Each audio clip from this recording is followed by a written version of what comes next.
สวัสดีวันนี้มาพบกับพระสีโหผู้มีสิประเสริฐเส้นเก่าเส้นเคยเนาะพระสู้สิพามาดูมาส้มบรรยากาศ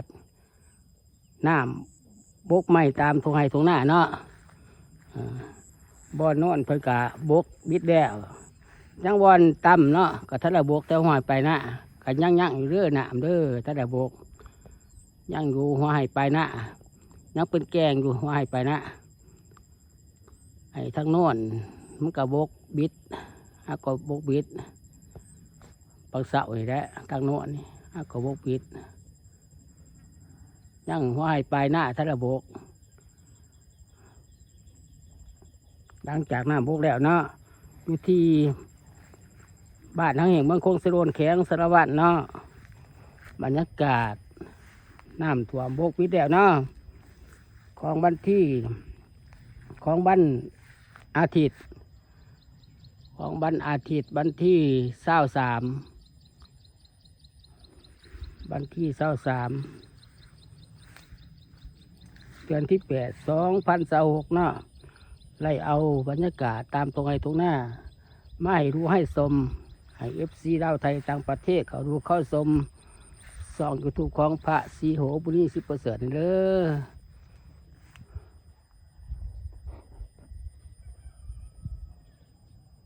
ภาพบรรยากาศน้ำบกใหม่เนาะตามทงไห้ทงหน้า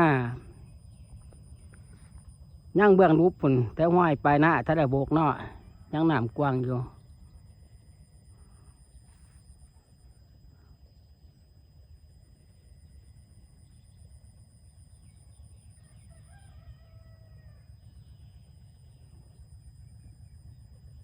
ภาพบรรยากาศตามทงไห้ทงหน้า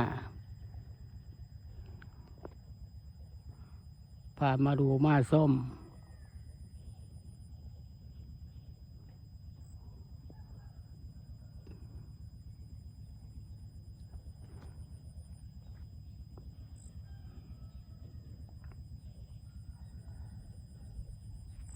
เอามาให้ดูให้ชมให้FCดาวไทยต่างประเทศเขาดูเขาชมซ่องยูทูบของพระสีโหผู้มีสิประเสริฐเด้อกดไลค์กดแชร์เนาะกดติดตามให้เนาะเป็นกำลังใจให้พระสีโหบุญสิประเสริฐเด้อFCดาวไทยต่างประเทศขอให้เขาดูเข้าชมส่องยูทูบของพระสีโหบุญสิประเสริฐแน่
คลิปนี้กับพาสุขของเราไปก่อนบ๊ายบาย